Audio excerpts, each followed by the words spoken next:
English grammar ఒక సిస్టమేటిక్గా నేర్చుకోవాలన్నా, English సబ్జెక్ట్లో ఎక్కువ మార్క్స్ తెచ్చుకోవాలన్నా, ఇంగ్లీష్ మాట్లాడాలనే కోరిక ఉన్నా, ఇంగ్లీష్ లెర్నింగ్ అనేది ఒక సిస్టమేటిక్గా జరగాలి. ఆ సిస్టమేటిక్ లెర్నింగ్ అనేది ఇంగ్లీష్ సెంటెన్సెస్ ఎన్ని రకాలుగా ఉన్నాయి అనేది నేర్చుకోవటం మొదలుపెట్టిన తర్వాతనే సాధ్యమవుతుంది.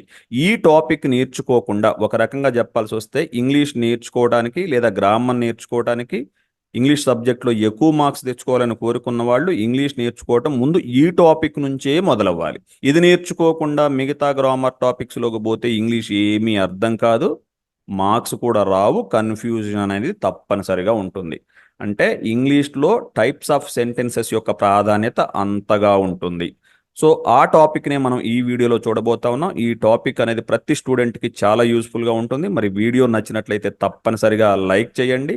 అదేవిధంగా అవసరమైన ప్రతి స్టూడెంట్కి కూడా షేర్ చేస్తారని ఆశిస్తూ లెట్స్ గెట్ ఉంటుంది టాపిక్ టైప్స్ ఆఫ్ సెంటెన్సెస్. మొత్తంగా there are 4 types of sentences. 4 రకాలైనటువంటి సెంటెన్సెస్ ఉన్నాయి. ఇంగ్లీష్లో మనం రాసేటప్పుడైనా, మనం మాట్లాడేటప్పుడైనా ఉపయోగించేటువంటి సెంటెన్సెస్ 4 రకాలు మాత్రమే.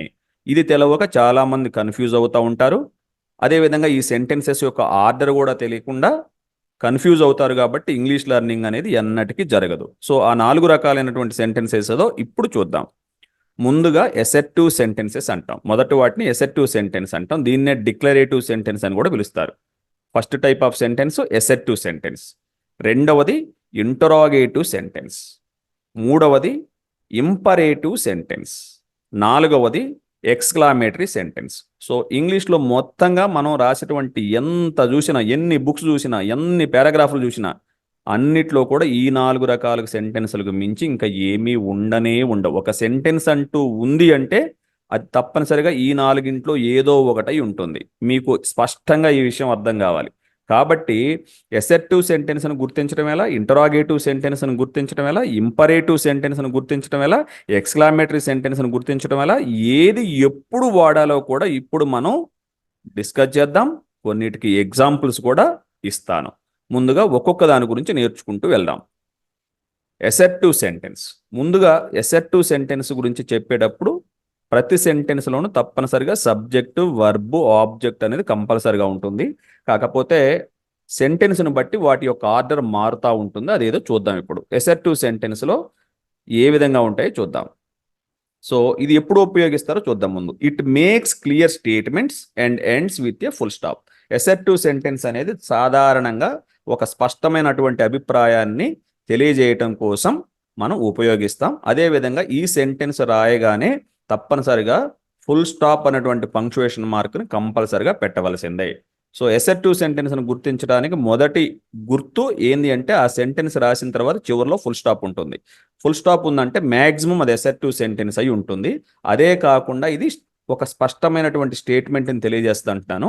సో మీకు ఎగ్జాంపుల్స్ ఇస్తే ఈ సెంటెన్స్ ఎలా ఉంటుందో అర్థమవుతుంది. చూడండి ఎగ్జాంపుల్స్. మొదటిది ఐ లైక్ స్వీట్స్. సో ఇది ఒక స్పష్టమైనటువంటి అభిప్రాయం, మన అభిప్రాయాన్ని తెలియజేయటం. నాకు స్వీట్స్ ఇష్టం. ఇందులో కన్ఫ్యూజన్ ఏం లేదు, క్లారిటీ ఉంది. సో గందరగోళం లేకుండా ఒక విషయాన్ని స్పష్టంగా వేరే వాళ్లకు తెలియజేయటానికి మనం ఉపయోగించేటువంటి సెంటెన్స్ ఎసెర్టివ్ సెంటెన్స్ అంటాం. చివరిలో ఫుల్ స్టాప్ ఉంటుంది. సో ఈ సెంటెన్స్ను గుర్తించడం ఎలా? ఎసెర్టివ్ సెంటెన్సెస్ అనేవి ముందు సబ్జెక్ట్తో ప్రారంభమవుతాయి. అంటే ఎవరి గురించి మాట్లాడుతున్నామో వాళ్ళ పేరు లేదా వాళ్ళకి సంబంధించినటువంటి ప్రొనౌన్ ముందు పెడతాం. అంటే I, we, he, she, it, Ramarao, Krishnarao, Lakshmi ఇట్లాంటి పేర్లు కానీ వాళ్ళకి సంబంధించినటువంటి ప్రొనౌన్ కానీ ముందుగా సెంటెన్స్లో ఉంటుంది. దాని తర్వాత తప్పనిసరిగా వర్బ్ అనేది కూడా వస్తుంది. తరువాత ఆబ్జెక్ట్ ఉంటే ఈ విధంగా స్వీట్స్ అనేది ఆబ్జెక్ట్గా ఇక్కడ పెట్టడం జరిగింది. అంటే సబ్జెక్ట్, వర్బ్, ఆబ్జెక్ట్ ప్యాటర్న్లో ఉంటుంది ఎసెర్టివ్ సెంటెన్స్. మరొక ఎగ్జాంపుల్ చూడండి. Satvik is a good boy. ఇక్కడ సాత్విక్ అనేది సబ్జెక్టు. ఇక్కడ ఎవరి గురించి మాట్లాడాం? సాత్విక్ గురించి మాట్లాడాం. అది ముందు సబ్జెక్ట్. ఇక్కడ ఈజ్ అనేది వర్బ్. ముందు సబ్జెక్ట్ వచ్చింది, తర్వాత వర్బ్ వచ్చింది. ఈ సెంటెన్స్లో ఆబ్జెక్ట్ లేదు, ఇది కాంప్లిమెంట్. అంటే సబ్జెక్టు, వర్బ్ ఉంది, చివరిలో ఫుల్ స్టాప్ ఉంది, ఒక స్పష్టమైనటువంటి అభిప్రాయం కూడా ఉంది. సాత్విక్ అనే అతను ఒక గుడ్ బాయ్ అని మనం ఇక్కడ తెలియజేశాం. So it is also an assertive sentence. Third example చూడండి. India won the match. So ఇక్కడ కూడా సబ్జెక్ట్ ఇండియా. ఎవరి గురించి మాట్లాడాం? ఇక్కడ ఇండియా గురించి మాట్లాడాం. వన్ గెలిచింది, ఇండియా మ్యాచ్ గెలిచింది. ఇది కూడా స్పష్టమైనటువంటి అభిప్రాయాన్ని తెలియజేశాం. చివర్లో ఫుల్ స్టాప్ ఉంది. సో సబ్జెక్ట్ వర్బ్ ఆబ్జెక్ట్ ప్యాటర్న్లో ఉంది. సో ఇది కూడా అసర్టివ్ సెంటెన్స్. మనం ఇంగ్లీష్లో ఉపయోగించేటువంటి సెంటెన్సెస్లో 90% లేదా 95% కూడా అసర్టివ్ సెంటెన్సెస్నే ఉపయోగిస్తాం. అంటే సబ్జెక్ట్ వర్బ్ ఆబ్జెక్ట్ ప్యాటర్న్లో సెంటెన్సెస్ అనేవి రాస్తూ ఉంటాం. సో సబ్జెక్ట్ వర్బ్ ఆబ్జెక్ట్ ఈ విధంగా మోస్ట్ ఆఫ్ ది సెంటెన్సెస్ అనేవి మనం ఉపయోగిస్తూ ఉంటాం. ఇది చాలా చాలా important type of sentence assertive sentence. ఇక రెండవ రకం చూద్దాం, ఇంటరాగేటివ్ సెంటెన్స్. ఇంటరాగేటివ్ సెంటెన్స్ అంటేనే తెలుస్తుంది. ఇంట్రాగేషన్ అంటే మనకు జనరల్గా పోలీసులు కనుక వాడుతూ ఉంటాం ఇంట్రాగేషన్ అని, అంటే ప్రశ్నలు అడగటం. చూడండి, it asks questions and ends with A question mark. ఈ ఇంట్రాగేటివ్ సెంటెన్సెస్ని జనరల్గా క్వశ్చన్స్ అడగటానికి ఉపయోగిస్తాం, అంటే ప్రశ్నలు అడగటానికి. అదేవిధంగా పంక్చువేషన్ మార్క్ డిఫరెంట్. అసర్టివ్ సెంటెన్స్కి అయితే ఫుల్ స్టాప్ అనుకున్నాం, ఇంటరాగేటివ్ సెంటెన్స్కి అయితే చివరిలో తప్పనిసరిగా ఈ క్వశ్చన్ మార్క్ అనేది పెట్టాలి. సో కొన్ని ఎగ్జాంపుల్స్ చూద్దాం. సో చూడండి, what is your name. So ఇక్కడ క్వశ్చన్ మార్క్ చూడండి, నీ పేరు ఏమిటి. ఈ ఇంటరాగేటివ్ సెంటెన్సెస్ను గుర్తించడం ఎలా? అసర్టివ్ సెంటెన్స్కి అయితే ముందు సబ్జెక్ట్ ఉంటుంది అనుకున్నాం, కానీ ఇంటరాగేటివ్ సెంటెన్స్లో అలా ఉండదు. స్టార్టింగ్లో ఈ WH వర్డ్స్ అంటాం, what, where, when, who, which, whose ఇట్లాంటి వర్డ్స్ కానీ, లేదా am, is, are, was, were, do, does, did, has, have అనేటువంటి పదాలతో స్టార్ట్ అవుతాయి. అదేవిధంగా ఇంకొక ఎగ్జాంపుల్ చూడండి, మీకు ఇంకా బాగా అర్థమవుతుంది. Are you happy. ఇక్కడ కూడా చూసారా, సబ్జెక్ట్ అనేది వర్బ్ తర్వాత హెల్పింగ్ వర్బ్ కానీ ఏదైతే ఉపయోగిస్తామో ముందు చెప్పాం కదా, వాట్, వేర్, వెన్, లేదా am, is, are, was, were, has, have, do, does అనే పదాలు ముందు వస్తాయని. ఇక్కడ కూడా చూడండి అదే తీరుగా వచ్చింది. సబ్జెక్ట్ తర్వాత వస్తుంది, సబ్జెక్ట్ అనేది వర్బ్ తర్వాత వస్తుంది. సో చివరిలో క్వశ్చన్ మార్క్ కంపల్సరిగా ఉపయోగించవలసిందే. అంటే ఇది ఒక క్వశ్చన్, ఆర్ యూ హ్యాపీ, నువ్వు సంతోషంగా ఉన్నావా, నీ పేరేమిటి, what is your name. Third example చూడండి, when did you come here. చూసారా, ఇక్కడ కూడా మళ్ళీ ఇంట్రాగేటివ్ వర్డే వచ్చింది. When, what, where, when, which, am, is, are, was, were ఇట్లాంటితో స్టార్ట్ అవుతుంది, చివరిలో క్వశ్చన్ మార్క్ ఉంటుంది. ఇది ఒక question, when did you come here. So చూసారా, ఇక్కడ కూడా సబ్జెక్ట్ అనేది హెల్పింగ్ వర్బ్కి మెయిన్ వర్బ్కి మధ్యలో ఉంది. డిడ్ అనేది హెల్పింగ్ వర్బ్, కమ్ అనేది మెయిన్ వర్బ్, ఈ రెండింటి మధ్యలో సబ్జెక్ట్ ఉంటుంది. అదే అసర్టివ్ సెంటెన్స్లోనైతే సబ్జెక్ట్ ముందు ఉంటుంది, ఇటువంటి పదాలు ముందు ఉంటాయి. కానీ ఇంట్రాగేటివ్ సెంటెన్స్లోకి వచ్చేసరికి హెల్పింగ్ వర్బ్కి మెయిన్ వర్బ్కి మధ్యలో ఈ సబ్జెక్ట్ అనేది ఉంటుంది. ఈ ఇంట్రాగేటివ్ సెంటెన్సెస్ క్వశ్చన్స్ అడగటానికి ఉపయోగిస్తారని మీకు ఇప్పటికే చెప్పడం జరిగింది. ఇక థర్డ్ టైప్ చూద్దాం, ఇంపరేటివ్ సెంటెన్స్. ఇంపరేటివ్ సెంటెన్స్ అంటే జనరల్గా ఎప్పుడు ఉపయోగిస్తాం, it starts with a verb and ends with a full stop. So స్టార్టింగ్లోనే చెప్తున్నా, ఇంపరేటివ్ సెంటెన్స్ని గుర్తుపట్టడానికే మీకు స్టార్టింగ్లోనే చెప్పి ఇక్కడ పాయింట్ అయింది. ఈ సెంటెన్స్ స్టార్ట్ అవ్వటమే వర్బ్ తోటి. అసర్టివ్ సెంటెన్స్ అయితే సబ్జెక్ట్ అనుకున్నాం, ఇంట్రాగేటివ్ సెంటెన్స్లోనైతే హెల్పింగ్ వర్బ్కి మెయిన్ వర్బ్కి మధ్యలో సబ్జెక్ట్ అనుకున్నాం. కానీ ఇంపరేటివ్ సెంటెన్సెస్ అనేవి డైరెక్ట్గా వర్బ్ తోటే ప్రారంభమవుతాయి, వీటి ముందు సబ్జెక్టులు ఉండవు, డైరెక్ట్గా వర్బ్ తోటి స్టార్ట్ అవుతాయి. మరి ఈ సెంటెన్స్ రాసిన తర్వాత చివరిలో కంపల్సరిగా ఫుల్ స్టాప్ పెట్టాలి. అంటే ఫుల్ స్టాప్ పెట్టేది రెండు రకాలైనటువంటి సెంటెన్స్లో, అసర్టివ్ సెంటెన్స్లోను ఇంపరేటివ్ సెంటెన్స్లోను ఫుల్ స్టాపే ఉంటుంది. మరి గుర్తించడం ఎలా? అసర్టివ్ సెంటెన్స్ అయితే స్టార్టింగ్లో సబ్జెక్ట్ ఉంటుంది, ఇంపరేటివ్ సెంటెన్స్ అయితే డైరెక్ట్గా వర్బ్ తోటి స్టార్ట్ అవుతుంది. మరి ఈ సెంటెన్స్ని ఎప్పుడు ఉపయోగిస్తాం? This sentence is used to give advice, commands, orders, suggestions, ask for request etcetera. కొన్ని ఎగ్జాంపుల్స్ చూడండి.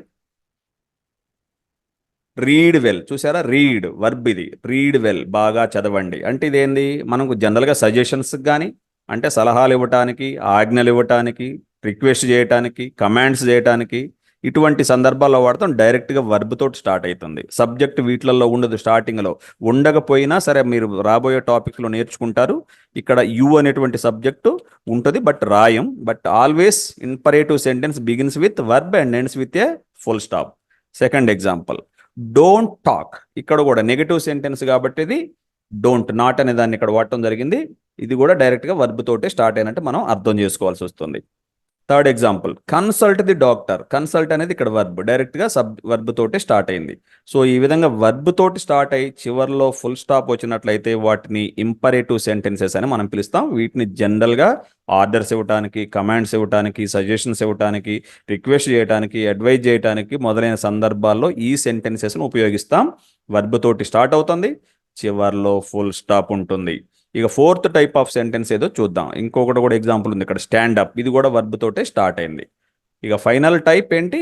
Exclamatory sentence. వీటిని ఆశ్చర్యార్థం అని కూడా పిలుస్తూ ఉంటాం. ఆశ్చర్యాన్ని తెలియజేయడానికి మన మనసులో కలిగినటువంటి it is used to express sudden emotions of Joy, sadness. ఆనందాన్ని కానీ బాధను కానీ మన మనసులో ఒక్కసారిగా కలిగినట్లయితే దాన్ని తెలియజేయడానికి ఎక్స్క్లామేటరీ సెంటెన్స్ అనేది ఉపయోగిస్తాం.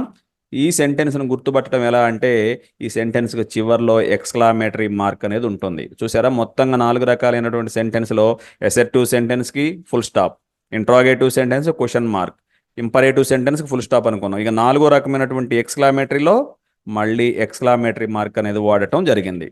సో చూడండి ఎగ్జాంపుల్స్ ఇప్పుడు.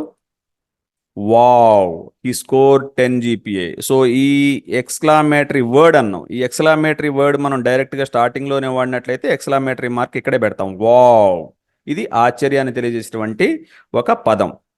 సో దాని తర్వాత మనం ఎక్కడైతే ఎక్స్క్లామేషన్ ఉందో దాని తర్వాత ఎక్స్క్లామేటరీ మార్క్ పెడతాం. ఈ ఎక్స్క్లామేటరీ వర్డ్స్ కనుక సెంటెన్స్లో ముందే పెడితే మనం తర్వాత రాసినటువంటి సెంటెన్స్ ఎప్పుడు కూడా ఎసెర్టివ్ సెంటెన్సే రాస్తాం. మీకు ఇంకొక ఎగ్జాంపుల్లో బాగా అర్థమవుతుంది. ఇక్కడ ఎక్స్క్లామేటరీ వర్డ్ వాడినాం, ఎక్స్క్లామేటరీ మార్క్ పెట్టేసినాం, తర్వాత మాత్రం మనం ఉపయోగించింది ఎసెర్టివ్ సెంటెన్స్. హీ స్కోర్ 10 GPA, మళ్ళీ ఫుల్ స్టాప్. సో ఎక్స్క్లామేషన్ ముందే తెలియజేసినాం కాబట్టి ఇక్కడతోటి అయిపోయింది. కానీ కొన్ని సందర్భాల్లో సెంటెన్స్ చివరి వరకు కూడా ఎక్స్క్లామేషన్ కొనసాగినప్పుడు అప్పుడు ఎక్స్క్లామేటరీ మార్క్ అనేది ఎండింగ్లో వస్తుంది. చూడండి, అలాస్ షీ పాస్డ్ అవే. ఇక్కడ కూడా మనం బాధను తెలియజేసేటప్పుడు అలాస్ అనేటువంటి వర్డ్ యూజ్ చేస్తాం. ఎక్స్క్లామేటరీ మార్క్ ఇక్కడే వాడాం. She passed away, this is మళ్ళీ ఎసెర్టివ్ సెంటెన్సే వాడాం. అంటే ఎక్స్క్లామేటరీ ముందు వాడినప్పుడు ఎక్స్క్లామేటరీ వర్డ్స్ కనుక స్టార్టింగ్లో వస్తే సెంటెన్స్ అనేది చివరిలో తర్వాత రాసేటువంటి సెంటెన్స్ ఎసెర్టివే.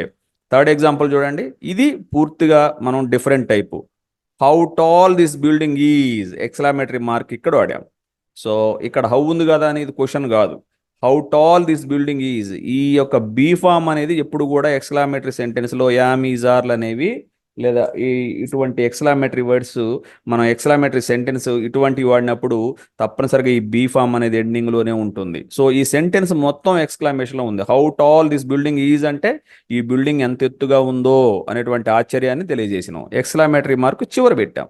ఎక్స్క్లామేటరీ వర్డ్స్ అలా హుర్రే, వావ్ ఇట్లాంటి వర్డ్స్ వాడితే వాటిని ముందే వాడి ఎక్స్క్లామేటరీ మార్క్ ముందే పెట్టి చివరిలో ఫుల్ స్టాప్ పెడతాం. కానీ అలా ఎక్స్క్లామేటరీ వర్డ్స్ వాడకుండా సెంటెన్సెస్ ఫ్రేమ్ చేస్తే మాత్రం ఎండింగ్లో రావాలి. What an interesting story it is. So ఇది కూడా కంప్లీట్ సెంటెన్స్ ఎక్స్క్లామేషన్లో ఉంది. What an interesting story it is, ఈ స్టోరీ ఎంత ఇంట్రెస్టింగ్గా ఉందో. సో ఇక్కడ కూడా చూస్తే ఎక్స్క్లామేటరీ మార్క్ ఎండింగ్లో వచ్చింది, ఇక్కడ బీ ఫామ్ అనేది ఎండింగ్లో వచ్చింది. సో చూశారు కదా, ఇది కూడా ఎక్స్క్లామేటరీ సెంటెన్సే. ఇక్కడ వాట్ లేదా హౌ ఉన్నాయని వీటిని ఇంట్రాగేటివ్ సెంటెన్స్గా అనుకోకూడదు, ఎందుకంటే అక్కడ ఆర్డర్ తేడా ఉంటుంది. సబ్జెక్ట్ అనేది వాటికి ముందు వస్తుంది.